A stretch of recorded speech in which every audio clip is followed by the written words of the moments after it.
Good evening. My name is Beatrice Chuchu. Welcome to Empower. I'm glad that you're with us this week. The Lord has been good to you. He has been good to me, and that is why we are here today. In this program, we focus on issues of people and workplace. We connect, we empower, and we inspire. Today, I have a special guest with me, and I'll ask him to introduce himself. Thank you very much. My name's Jeconiah Musembi. I pastor with the Redeemed Gospel Church. I'm a finance consultant working in my private firm, Jirem Global Insurance Agencies. I'm an expert in finance with a master's in finance. Wow. And an accountant by training. Thank you. Welcome, Pastor. And it's good to have you today. Thank you. So our focus today is on personal financial management. And we are looking at employees specifically. But even if you're not an employee, you can actually learn from this. We realize, Pastor, when someone is employed, even during interviews, when someone even looks for a job, they look for to get money. Even if they'll tell us that sometimes money doesn't matter. Give me whatever you're going to give me. After some time, this person comes back and tell you know what? Zile pesa hazitoshi. So, we want to look at this money I'm earning. I'm an employee. I have a salary.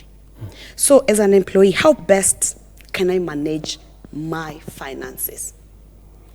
Well, thank you very much. Yes. As you say, money is very key. Yes. And people look for money, imagining that they'll get it and get comfortable. But as you say, it stops being enough very quickly because it has increasing, what do you call it?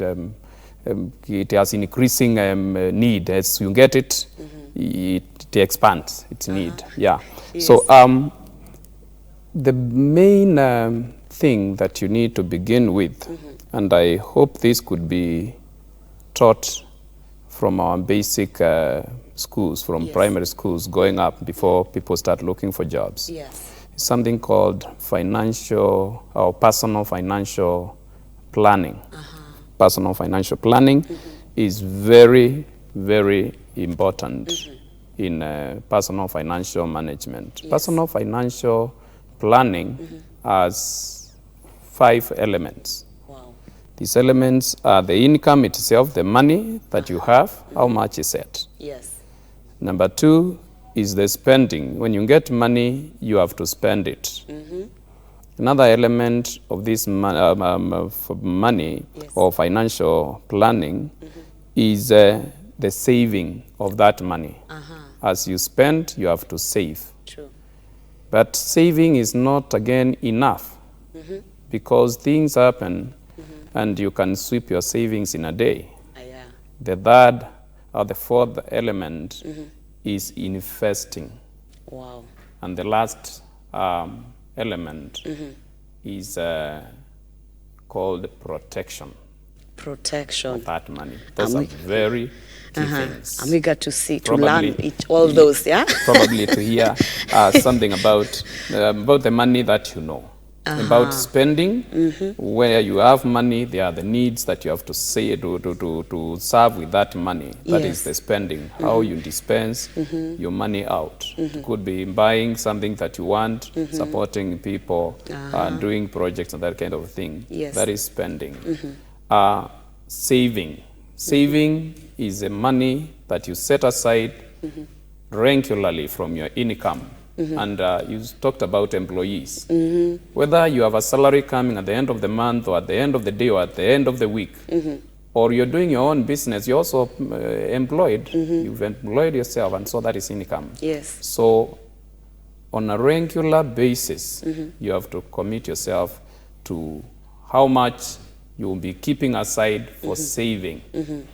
And then when the money is saved, there are very few saving plans that will grow your money. Yes. It will only accumulate what you've earned, but money needs to grow. Yes. Because your needs will also be growing. Yes. As families grow, as you develop and need more. And after saving, you need to invest that money. And it is in investment Yes. that money now starts to grow and starts working Yes. for you. Uh-huh. And then when you have done all that, at times you will do that very perfectly. Yes. But the unexpected happens. True. The untold happens. Uh-huh. And that money can be swept away in a day. And you're left with nothing. One accident, and you go to your savings and sweep it. One spark of fire, and everything that you build comes down. And you have nothing, not even your savings. So Yes. you need to protect that money. And that is where insurance comes in.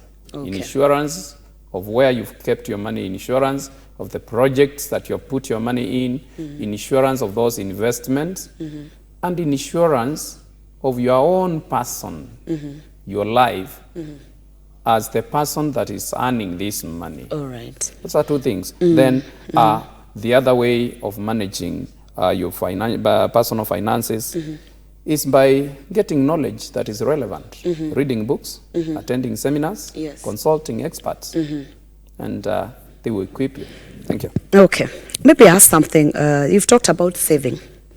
And saving is a discipline that most employees don't have. And sometimes someone says, I'm earning very little. So why do I have to save? I don't have money to save because what I'm earning is just enough for what I'm supposed to do. How do you advise such an employee who feels that what I'm earning right now is just enough for what I can do? Saving is not supposed to be a function of how much. Yes. If you are one person that hope to ever grow and become financially free, financially stable, saving must actually be a commitment that you make, and whatever you earn, there must be a percentage that you regularly keep aside. And actually, I'm calling it a percentage, but that percentage ought to increase as you grow in financially, because my advice is that people should not spend proportionally to their income. If your income increases by 10%, you do not go increasing your expenses by 10%. So it must be a discipline that you create. And for it to work, you have to get into the habit of saving before you start spending. It becomes the first thing that you do. So once I receive my income, I save first. Then I can budget for the rest. You receive your income after all the taxes and statutory deductions. That is your disposable income. Save it. And if you want to be disciplined enough, count your disposable income as the balance after your saving. Then, So I'm just looking at I've received my money. Yeah. Of course, we receive after tax. Yes. Because the government has given the employer that liberty to deduct tax before they pay. So what I'm receiving in my hand is what actually I receive. So for Christians, definitely we tithe. So I'm looking at 10% aside. Yeah. So whatever remains, that is the minimum. Whatever remains, then that is what I'll work on. That is what I have. Yeah, that's the truth. Yeah, what you receive after the deductions, and something that I wanted to say at that point is that one, you will need, so that you maintain the discipline and you do not get forced to attend to emergencies from what ought to have been saved. As much as possible, make the saving automatic from the point of pay. Yes. Like for instance, if you are employed and you're paid directly to the bank or you're given a check, if there was a way you could arrange with your employer to have a check-off system such that that money goes probably to an insurance savings plan probably to a bank saving plan. Probably, if you are in business, SACCO. To a SACCO. If you are in business, probably the M-Pesa have created the Biashara Poch. It goes there directly so that before you start spending, it has already gone. Then make it hard to access. Do not put it somewhere where in the evening something happens and you can run there. Yes. Yeah, so I thought that is important to make, an important point to point out. Yeah, make it hard to get it. Make it hard to get. Do I start this from the time I start working? Because sometimes after we leave school, we are eager to earn. We are looking forward to this money.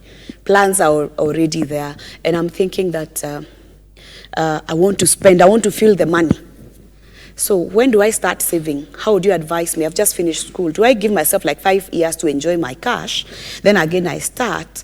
Or how would you, what is your advice to this employee who's just gotten the first job? For you to run through it smoothly and without much struggle. Yes. Plan for it before you get your very first salary. Yes. For those people that are in colleges and are getting pocket money, earnings in small jobs during vacation. Yes. Begin it right away.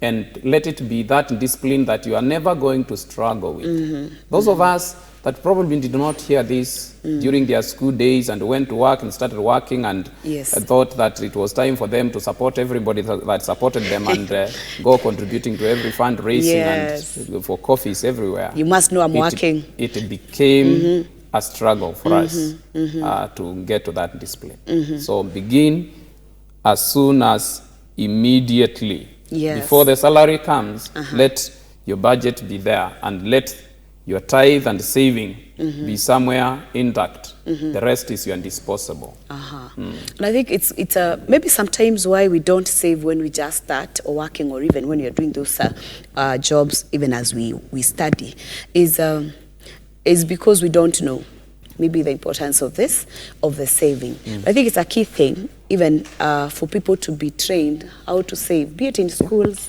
be it even home setup, they're able to tell our kids it is good for you to save. Don't always spend what you get. It is good for you to spare some money aside. So we are going to take a short break. But before then, I want you to think about, we find people in the workplace, people want to live beyond their means. Either because there's a lot of pressures, or my friend is doing this, my friend has done this. And I'd want you to take us through to understand, I'm an employee, I'm within a limited income, which comes every month. So how do I live within my means? So we are taking a short break. Thank you so much for being part of us. We are live on Elevate TV Facebook. We're live on Elevate TV YouTube. Feel free to share with your friends, and please don't go away. We'll be right back after the break.